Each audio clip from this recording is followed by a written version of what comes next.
All right, Greg, see you then. Well, meanwhile, Florida lawmakers may do something they have not done in at least a decade, leave Tallahassee without passing a budget. Negotiations are going on right now, and at last check, a deal and a session end date remain uncertain. Capitol reporter Forrest Saunders has been in the Capitol halls every day of the session and has the details from Tallahassee. If you watch these political stories a lot, you'll typically hear me talk about sine die. That is the Latin phrase that we use to signify the end of the legislative session. And typically that happens in May when things start in March. But this year we don't have a specific day. We don't have a deal between the chambers on the budget. We have a lot of bills that are still in limbo, and everybody's starting to get a little bit frustrated about that. Typically, Friday would bring sine die, and it would look a little something like this.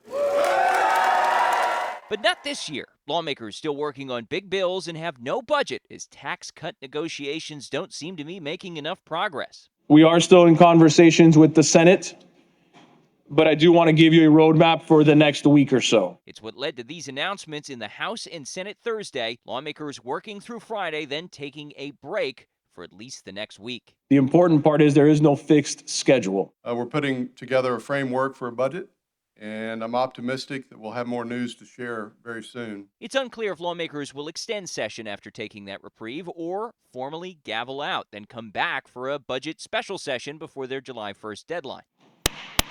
Staff tells us they haven't decided yet, but the danger of doing the latter, it kills every bill that is yet to pass. Big ideas like voter safety, ballot initiative reform, and changes making it easier to sue insurers all would die. Capital chaos, tally turmoil, or would you call it a Tallahassee train wreck? What is going on right now in the legislature? C, all of the above. D, all of the above. Florida Democrats roiled the GOP supermajority for finding itself in this situation. They say the year is at risk of being a Seinfeld session, a session about nothing. We don't have a budget. It's the one thing that we're constitutionally obligated to do as a legislature is to pass a balanced budget to keep Florida working. And so in many ways, this session is a disappointment that we couldn't get there. There's been so much Republican infighting. You know, it just feels like we're letting the people of Florida down. Other Republicans have dismissed the infighting and delayed departure, confident things will resolve. Ultimately, we're going to get there. We always get there. It's just what's the pain point between now and then? That's really the question.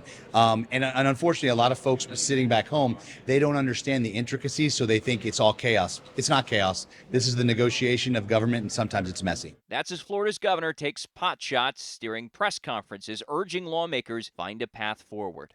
This is not at this point rocket science, guys. You know, we have 6 years of showing how it's done. What's next here?